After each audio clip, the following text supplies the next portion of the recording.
You know what's wild? A narcissistic husband can make his wife question her own reality while still making her believe she's the problem. He'll tell her he loves her, then slowly drain the color out of her world until she forgets what peace feels like. But here's the truth: when you start seeing his patterns, you stop blaming yourself for his behavior. Today, we're breaking down exactly how a narcissistic husband treats his wife and how she can finally take her power back. When you live with a narcissistic husband, control doesn't always come through shouting or visible dominance.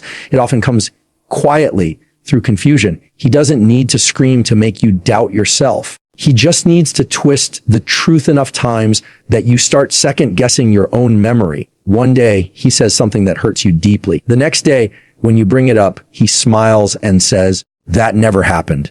Or worse, you're remembering it wrong. At first, you defend yourself. You know what you heard, but he's calm, so calm. And you start wondering, am I overreacting? Maybe I am being too sensitive. That's how it starts. He doesn't argue to find the truth. He argues to make you lose your grip on it. Over time, you begin to notice that you're constantly confused. Conversations that used to feel clear now feel like a maze. You start writing things down just to prove what was said. But even then, he'll find a way to make you question your own notes. He might say, "I didn't mean it that way," or "You're twisting my words again." And each time you shrink a little bit more inside, because somewhere deep down, you start believing maybe you are the problem. That's exactly what he wants. His power doesn't come from being right. It comes from you doubting yourself. The truth is, narcissists thrive on chaos that looks like calm. He'll speak softly, but insert just enough contradiction to throw you off balance. One moment, he tells you how much he loves you. The next, he withdraws emotionally, acts distant, and blames it on your attitude. You spend hours replaying what you said, what you did, where you might have gone wrong. But no matter how much you try to fix it, the rules keep changing because his goal isn't resolution, it's confusion. When you're confused, you're controllable. That confusion becomes a kind of mental fog. You start losing trust in your own instincts. You stop speaking up as much because every time you do, the outcome is predictable. He'll deny, deflect, or turn it back on you. "You're crazy." He'll say, "You're imagining things." Those words sting because they're designed to. They plant seeds of doubt that grow fast and deep. Soon, you're questioning not only what he said, but whether your emotions are even valid.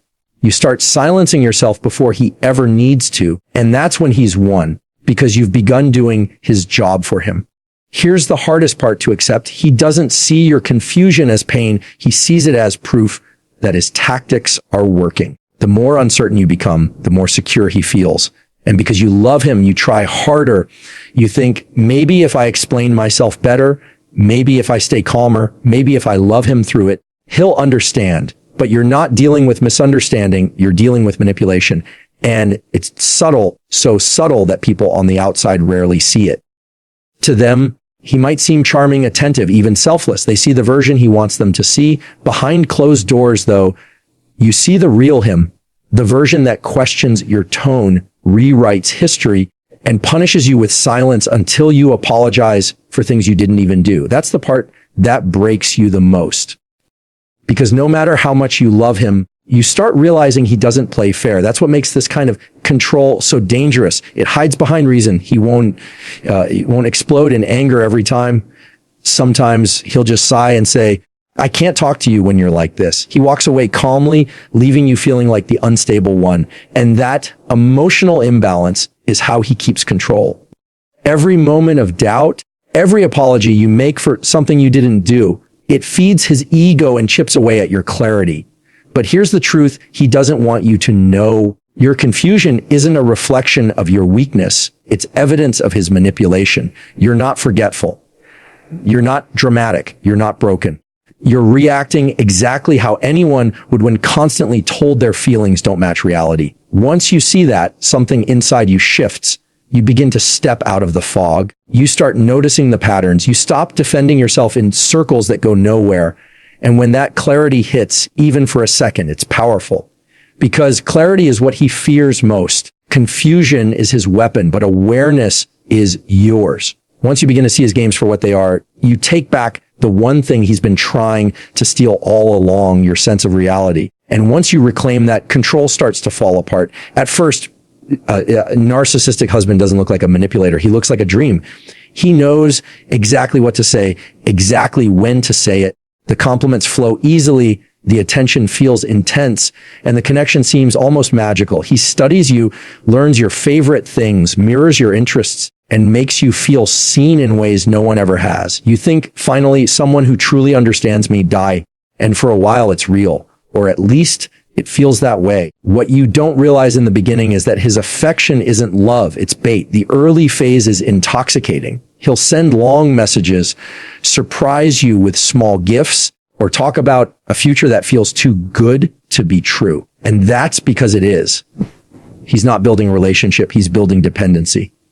He wants you hooked on the feeling of being chosen, adored, and validated, because once he knows you're emotionally invested, that's when the shift happens. The love that once flowed freely starts to come in doses. Controlled, conditional, measured out just enough to keep you chasing it. It's like this one day, he's all warmth and laughter, telling you how lucky he is to have you. The next, he's cold, distant, critical. You don't understand what changed. You replay conversations, searching for something you might have done wrong. You start apologizing for things you're not even sure about, just to bring back that version of him who made you feel loved. You think if you can just get everything right, he'll go back to being that man again. But that man never really existed. He was a mask, a performance meant to earn your trust and tie your emotions to his approval. This is the trap. He gives love like it's a reward. When you agree with him, he's affectionate. When you question him, he withdraws. When you make him feel admired, he's tender. When you express a need, he turns cold.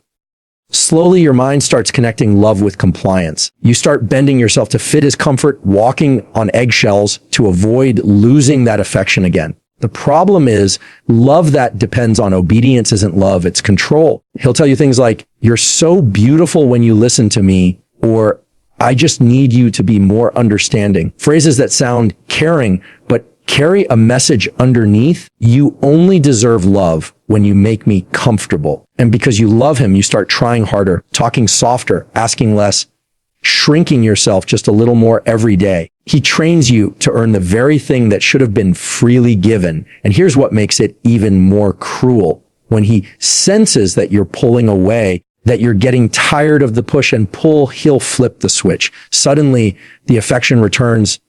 He's attentive again, loving again.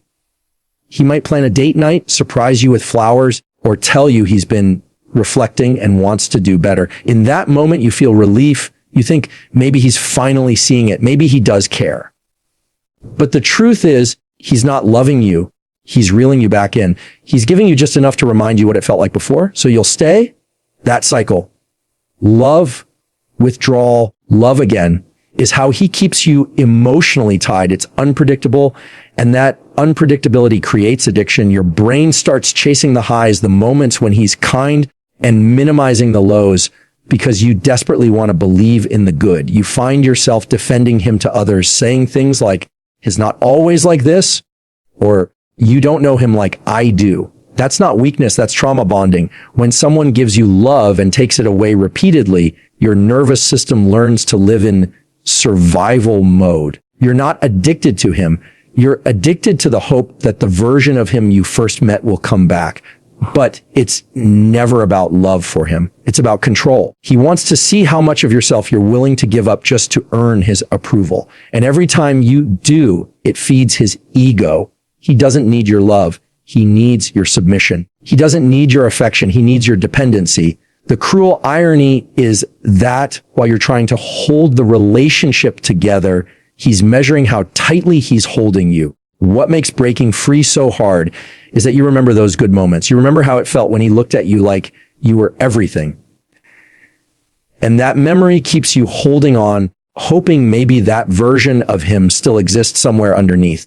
But here's the truth. He doesn't love you less because you changed. He loves you less because you stopped feeding his control. Once you stop reacting, once you stop chasing his approval, the game ends for him. And that's when you start to see the pattern clearly. His love was never about connection. It was about leverage. Once you see that, you stop asking, why doesn't he love me like he used to? And start asking, Why am I settling for love that disappears the moment I stand up for myself? That question, that moment of realization is where healing begins. Because real love doesn't ask you to shrink, to earn, or to doubt your worth. Real love frees you, and his version of love never will. A narcissistic husband rarely shows his cruelty in obvious ways. He doesn't start by shouting or name calling. He starts by planting little seeds of doubt, quiet, subtle, and disguised as care. He'll say something like, "You sure you want to wear that?" Or, "I'm just trying to help you be better." Yeah. And at first, you take it as concern. You think maybe he's just being protective or honest. But slowly, that concern turns into constant criticism. He'll comment on how you look, how you talk, how you handle things, always with a smile or a soft tone that makes it hard to call out. You tell yourself, "Has not being mean. Maybe he's right." That's how the breaking begins, not with big blows, but with small daily cuts that make you question your worth. He might start by making jokes at your expense. You're at dinner with friends and he says something that embarrasses you, then laughs it off. Everyone laughs too, so you force a smile. Later, when you tell him it hurt, he says, "You're too sensitive. It was just a joke." And you start wondering, maybe I am too sensitive. That's how manipulation hides in humor, in harmless teasing, in those little moments that don't seem like abuse on the surface, but leave bruises underneath. Over time, those comments add up. He'll say, "No one else would put up with you the way I do," or "You're lucky I'm patient." Statements like that sound like grace, but they're not. They're reminders that he sees himself as better than you. He's not complimenting you. He's conditioning you. He's teaching you that you should be grateful for his tolerance instead of expecting respect. Every small insult wrapped in a smile chips away at how you see yourself. You start believing you're hard to love, difficult to deal with, or never enough. And once he knows your confidence is shaken, that's when he becomes bolder. He'll start using your insecurities against you. If you've ever told him something vulnerable, something that hurt you or scared you, he'll pull it out in arguments. He'll say things like, "That's why your family doesn't even like you," or "Remember when you messed that up? I never bring that up, but you keep proving my point." It's cruel, but calculated. He uses your own honesty as ammunition, and the more it happens, the quieter you become. You stop sharing, stop expressing, stop showing emotion, because anything you give him becomes a weapon later. Here's the thing. He doesn't want you broken in one big moment. He wants you to break slowly, so you don't even realize it's happening. He wants to wear down your edges until you fit perfectly inside his control. You might look fine on the outside, still smiling, still showing up, but inside you feel smaller every day. You start censoring your own thoughts before you speak them because you know how it'll go. You start believing that peace means silence. And he loves that because silence means compliance. There's also this cruel rhythm to it. After he breaks you down, he'll build you up just enough to keep you there. When he sees that you're hurt, he might suddenly switch and say, "You know I love you, right? You just need to stop overthinking everything." And you cling to that moment of tenderness like it's proof that the good side of him still exists. But that good side isn't love, it's maintenance. It's how he keeps you hopeful enough to stay. That's what makes emotional abuse so hard to recognize. Because it doesn't come with bruises. It comes with apologies that sound sincere, moments of sweetness that confuse you, and a cycle that repeats until you forget what normal feels like. You can't point to one big incident and say, "That's where it started," because it's everywhere, woven into the fabric of daily life. It's in the sighs, the sarcasm, the constant correction. It's in the way he makes you feel like you're never quite enough, even when you're giving everything. And then one day you catch yourself apologizing for things that aren't your fault. You apologize for being tired, for crying, for reacting, for existing in a way that doesn't please him. That's when you realize you've been trained. Not loved, not guided, but trained to believe that love means endurance. But love shouldn't feel like survival. It shouldn't make you smaller. It shouldn't require you to constantly prove your worth. What's powerful is when you start to see those patterns for what they are, not random mood swings, not misunderstandings, but deliberate erosion. That awareness becomes your first piece of strength, Because once you name it, you start to separate who you are from who he's convinced you to be. You start to remember that your voice, your feelings, your value, they're not too much. They were just too real for someone who needed to feel superior to feel secure. And when you finally see that clearly, his words lose their power because you understand something. He never wanted you to realize the way he treated you was never a reflection of your worth. It was a reflection of his emptiness. When you finally gather the courage to confront a narcissistic husband, you don't just face an argument. You face a performance. The moment you speak up, he doesn't listen to understand. He listens to defend his image. You tell him how his words hurt you, and instead of empathy, you get deflection. You're twisting everything I say. You always make me the bad guy. After everything I do for you, this is what I get. And just like that, you go from being the one who was hurt to being the one who has to prove you didn't mean to hurt him. It's a mind game, and he's mastered it. Narcissists can't handle accountability because accountability threatens the illusion they live by that they're always right, always good, always the victim.